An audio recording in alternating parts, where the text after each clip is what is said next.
Exercise number 9. Economic and cultural issues were referred to separate committees and their reports were finally adopted by the Committee of the Whole Conference. This committee also dealt with the remainder of the agenda, including the main political issues. The House will be familiar from the final communique of the conference, which has been laid on the table of the House with the proceedings of these committees and the recommendations made. It is, however, relevant to draw attention to their main characteristics. These recommendations wisely avoided any provision for setting up additional machinery of international cooperation, but on the other hand sought to rely on existing international machinery in part and for the rest on such decisions as individual governments may by contact and negotiation find it possible to make. I respectfully submit to the House that in dealings between sovereign governments, this is a wise and practical step to adopt.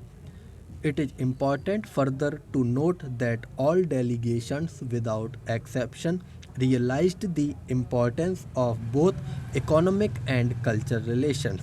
The decisions represent a breakaway from the generally accepted belief and practice that Asia in matters of technical aid, financial or cultural cooperation and exchange of experience must rely exclusively on the non-Asian world. Detailed recommendations apart the reports of these committees which became the decision of the conference proclaim the reaching out of Asian countries to one another and their determination to profit by one another's experience on the basis of mutual cooperation.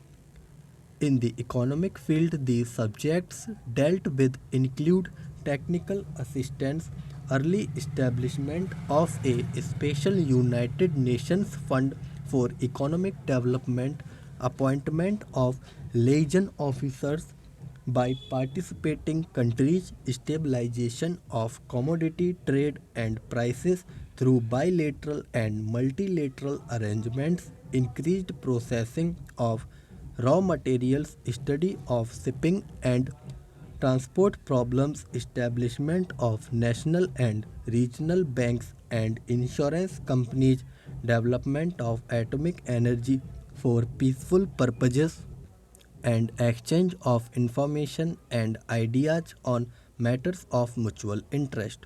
In the cultural field, the conference similarly dealt with a wide range of subjects, recognizing that the most powerful means of promoting understanding among nations is the development of cultural cooperation.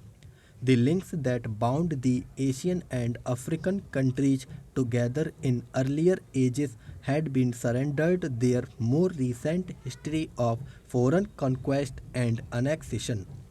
The new Asia would seek to revive the old ties and build newer and better forms of relationship with other countries. Thank you.